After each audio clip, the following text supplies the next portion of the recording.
కి స్వాగతం. నమస్కారం అండి. నేను బొబ్బా రజితాని. 2 రోజుల క్రిందట నేను నా భూమి ఉదయగిరి ఎమ్మెల్యే కాకర్ల సురేష్ గారు కబ్జా చేశారు అని చెప్పేసి మీడియా ముందుకు రావడం జరిగింది. దానికి ఎమ్మెల్యే గారు స్పందిస్తూ ఆయన అనుచరులతో కొన్ని మీడియా ఛానల్స్లో పేపర్లో నా గురించి రాయడం జరిగింది. ఇందులో ఎమ్మెల్యే గారికి మహిళల పట్ల ఉన్న గౌరవం, ఆ విధి విధానాలు స్పష్టంగా కనపడుతున్నాయి. అమ్మనా రజిత ఈ వర్డ్ ఎలా ఉంది వినడానికి మీరే చెప్పాలి. ఇప్పుడు నాకు కుటుంబం ఉంది, మా కుటుంబ సభ్యులు ఇవన్నీ చూస్తారు, వింటారు. అమ్మనా రజిత అంటే అర్థం ఏంటి? ఇప్పుడు సార్ గారు, ఇప్పుడు మేడం గారు ఉన్నారు కదా, ప్రవీణ మేడం గారు, ఆమెను ఎవరైనా అమ్మనా ప్రవీణ అంటే సార్కి ఎలా ఉంటుంది? ఇది ఒకసారి మీరందరూ గుర్తుపెట్టుకోండి. ఇదా మహిళలకు మీరు ఇచ్చే రెస్పెక్టు? ఇదా మహిళల మీద మీకున్నటువంటి గౌరవం? దీని గురించి కూడా మీరు ఒకసారి ఆలోచించండి. తర్వాత ఆయనకి ఏమీ సంబంధం లేదు మా విషయం అని చెప్పేసి నిన్న కమ్మపాలెం గ్రామంలో కొంతమందితో మీడియా ఏర్పాటు చేసి చెప్పించారు. దానిలో వాళ్ళ దగ్గర ఉన్న ఒక ప్రూఫ్ కానీ బయటికి తీసుకురాలేదు. అందరూ వచ్చి మాట్లాడుతున్నారు, వెళ్ళిపోతున్నారు. దానిలో ముఖ్యమైన వ్యక్తి గోసు ప్రసాద్ గారు. నాకు ప్రతిదీ అక్రమంగా వచ్చింది ఆస్తి అని ఆయన మాట్లాడుతున్నారు. నేను అక్రమంగా తీసుకుంటే ఆ ఆస్తిని ఆయన ఎలా కొనాలనుకున్నారు? దానికి ప్రూఫ్ ఇదండి. ఇది ఆయన 2.5 లక్షలు ఇచ్చి అగ్రిమెంట్ చేసుకున్నారు. తర్వాత మేము ఆ భూమి అమ్మము అని చెప్పాము. దానికి ఆయన నిరాకరించారు. దానికి మళ్ళీ మేము ఆయనకి ₹2 వడ్డీ వేసి 2.5 లక్షలు తిరిగిచ్చి ఈ అగ్రిమెంట్ తీసి నా దగ్గర పెట్టుకున్నాను. దీనిలో ఈయన నిజాయితీ బయటపడుతుంది. ఈయన ఎంత నిజాయితీ పరుడు అనేది మీకు అందరికి ఒకసారి అర్థం అవ్వాలి. సక్రమంగా రాని ఆస్తిని కొనాలి అనుకున్న ఆయన, అగ్రిమెంట్ చేసుకున్న ఆయన, డబ్బు కట్టిన ఆయన, మరి ఈయన ఎంత సక్రమంగా ఉన్నాడు? ఇది ఒక విషయం అండి. ప్లస్ మా అన్న పిల్లలకి ఏమి ఆస్తిపాస్తులు లేవు అని మాట్లాడుతున్నారు. వాళ్ళకి ఏమున్నాయా ఏం లేవా అనేది ఇది డాక్యుమెంట్ అండి, రిజిస్ట్రేషన్ డాక్యుమెంటు. 3 ఎకరాల పొలము అదే హైవే పక్కన రిజిస్టర్ చేసి 2006లోనే మా మదర్ ఇచ్చారండి. ఫస్ట్ మా అన్నయ్య పిల్లలకి ఇచ్చిన తర్వాతనే 2010లో నాకు రిజిస్టర్ చేసి ఇచ్చారండి ల్యాండ్. దానికి సంబంధించి ఆ రోజే మా ఫ్యామిలీ ఒప్పుదల పత్రం అని చెప్పేసి మా అమ్మ నాన్న మా అన్న దగ్గర రాయించుకున్నారండి. తర్వాత ఉన్న అప్పులు ఆస్తులు ఇవన్నీ కూడా ఆయన ఇక సంబంధం లేదని చెప్పి రాసి చెలిపారు.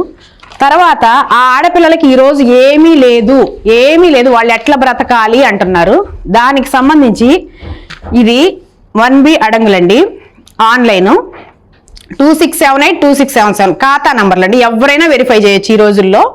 వాళ్ళకి ఏముందా ఏం లేదా? ఆ కమ్మపాలెం గ్రామంలో ఏ పెళ్లి కాని ఆడపిల్లకైనా 1.5 ఎకరా ల్యాండ్ ఉందేమో మీరు ఎంక్వైరీ చేయండి. ఊరు మొత్తం ఎంక్వైరీ చేయండి. 65 ఇళ్లలో ఎంక్వైరీ చేయండి.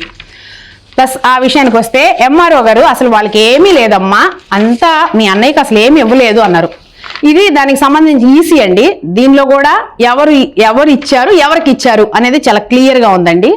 మా అన్నయ్య పేరుతో ఉన్న భూమిని వాళ్ళ కూతుర్లు ఇద్దరు చెరొక ఎకరా ముందే వాళ్ళ పేరుతో చేయించుకుంటుంటే ఈ ఊర్లో పెద్దలందరూ ఏమైపోయారు? అది మానసిక ఒత్తిడి కాదా? ఉన్న ఎకరాన్ని వాళ్ళు ఎందుకు తీసుకోవాలి? దీనికి ఎవరు కారణము? ఇది ఒకటి నేను క్వశ్చన్ చేస్తున్నానండి. ప్లస్ ఇంకో విషయానికి వస్తే ఎమ్మెల్యే గారికి సంబంధం లేదు అన్నారండి. ఎమ్మెల్యే గారికి సంబంధం లేదు అన్నప్పుడు ఆయన జనవరిలో మాకు కాల్స్ మాట్లాడారు, ఎస్పీ అపాయింట్మెంట్ ఇప్పిస్తానన్నారు, మెసేజెస్ చేశారు. దానికి సంబంధించి ప్రూఫ్ కూడా నేను మీకు చూపిస్తానండి. చూడండి, క్లియర్గా చూడండి. జనవరి 6 నుంచి సార్ రెస్పాండ్ అయ్యారు. మేము కాల్ చేస్తే మెసేజ్ పెడితే రిప్లై పెట్టారు. తర్వాత మస్తాన్ ఆయన నంబర్ ఇచ్చారు. తర్వాత హరినాథ్ అంట ఆయన నంబర్ ఇచ్చారు. తర్వాత ఎస్పీ గారితో అపాయింట్మెంట్ ఇప్పిస్తానని చెప్పేసి ఆ రోజు ఎస్పీ గారు లేరు, అవైలబుల్ అని చెప్పేసి టుమారో వెళ్ళండి అని చెప్పేసి మెసేజ్ పెట్టారు. ఇలా ఫిబ్రవరి 16 దాకా సారు ప్రతి ఆఫీసర్కి మేము కాల్ చేసిన వెంటనే గ్రూప్ కాల్ చేయడం, వాళ్ళది లీగల్గా చేయండి అని చెప్పడం, ఇవన్నీ చేశారండి. ఫిబ్రవరి 16 లాస్ట్ కాల్ అండి. ఇక అప్పటి నుంచి సార్ రెస్పాండ్ అవ్వలేదు. అప్పటికి ఆయనకి తెలిసిందండి ఇది మొత్తం ఏంటి అని చెప్పేసి, దీనికి ఇంత వాల్యూ ఉంది అని చెప్పేసి మొత్తం ఆ రోజు తెలుసుకున్నారు ఆయన. దాంతో స్పందించడం మానేశారండి. ఇప్పుడు ఆయనకి ఎటువంటి సంబంధం లేకపోతే ఆయన అనుచరులతో మీడియాని పంపించి వాళ్ళందరి దగ్గర వివరణ తీసుకొని అవసరం లేదండి. ఆయన మీద ఆరోపణలు చేశాను అని చెప్పి మీడియాలో ఆయనకు సంబంధం లేదు అని చెప్పడానికే ట్రై చేస్తున్నారు. కానీ ఇది కోర్టు ఆర్డరు, న్యాయ వ్యవస్థ మీద గౌరవం ఉంటే ఆయనకి అధికారులను ఆదేశించి వాళ్ళది లీగల్గా ఎటుంటే చేయండి అని చెప్పి ఎందుకు చెప్పట్లేదు? ముందు ఇదెందుకు చేస్తున్నారు? ప్లస్ ఈయన పెట్టిన మీడియా ముందు పెట్టిన వాళ్ళు కూడా వాళ్ళతో చెప్పిస్తున్నారు. కాబట్టి ఉప్పుటూరి ఆదిలక్ష్మి అనే ఆవిడ ఫస్ట్ రావడమే మా అన్నయ్య సమస్య, పిల్లల సమస్య, ఊళ్ళో ఏ విషయం మాట్లాడకపోగా ఎమ్మెల్యే కాకర్ల సురేష్ గారికి ఏమీ సంబంధం లేదు అని ఫస్ట్ మాట మాట్లాడారు. ప్లస్ జర్నలిస్ట్ అండి, ఎవరో పేపర్లో రాశారు, ఆయన అమ్మనా రజిత అని చెప్పి రాశారు చూసారా, ఆయనేనండి శ్రీ కాకర్ల సురేష్ గారు అని రాశారు. ఈయన అపాయింట్ చేసుకొని ఈయన చెప్తే చేసిన జర్నలిస్ట్ కాబట్టి ఆయన అలా రాశారు. లేదంటే మనం రోజు ఈనాడు పేపర్ చూస్తుంటాం కదండి, నరేంద్ర మోడీ గారు చంద్రబాబు నాయుడు గారు భేటీ అంటారు, కానీ శ్రీ నరేంద్ర మోడీ గారు శ్రీ చంద్రబాబు నాయుడు గారు అని చెప్పి మనం ఎక్కడ చదవము. ఇది జర్నలిస్టులు ఎవరికి అట్లా చేయరండి. ఈయన పెట్టుకున్న జర్నలిస్ట్ కాబట్టి ఇలా చేశారు.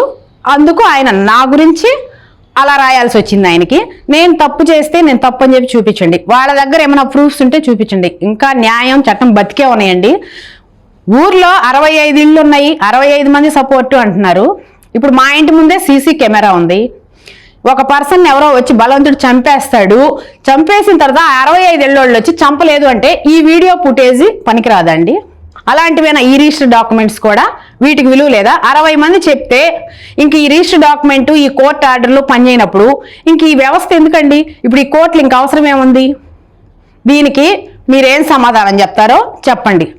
సార్ కాకర్ల సురేష్ గారు, మీరు ఎంత ప్రయత్నం చేసినా మా భూమిని అయితే మేము వదులుకోము, మీ వశమైతే కానీ మా ప్రాణాలైనా తీసుకుంటాం, అంతకైనా తెగిస్తాం, కానీ మేమైతే మాత్రం మా భూమిని మేమైతే వదులుకోం సార్. మీరు ఇంక ఈ ప్రయత్నాలన్నీ మానేసి అధికారులతో పనిచేయించండి. మేము మీ దగ్గరకు వచ్చి అడిగింది కూడా అదే, సార్ మా కోర్టు ఆర్డర్లు ఉన్నాయి, ఇంప్లిమెంట్ అవ్వట్లేదు, అధికారులు చేయట్లేదంటే మేము వచ్చిన ప్రతిసారి అధికారులందరికీ ఫోన్ చేశారు.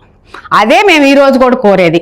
మీరు కేవలం దీని మీద దృష్టి పెట్టి ఇంత త్వరగా దీనికి మీరు రియాక్ట్ అయ్యారు. అలాగే ఆ పని చేయించడానికి రియాక్ట్ అయ్యి మా అమ్మ ఇంట్లో మా అమ్మను ఉండనిచ్చి నా పొలం నన్ను చేసుకొని ఇస్తే చాలు. మేము ఈ 65 ఇళ్ళకి వెళ్ళట్లేదు, 65 ఇళ్ళ వాళ్ళ పొలాలకి వెళ్ళట్లేదు. అదొకటి మాత్రం మీరు గుర్తించాలి. ఈ ప్రయత్నాలన్నీ మానుకోండి. ఇది నేను మీకు తెలియజేసుకుంటున్నాను సార్.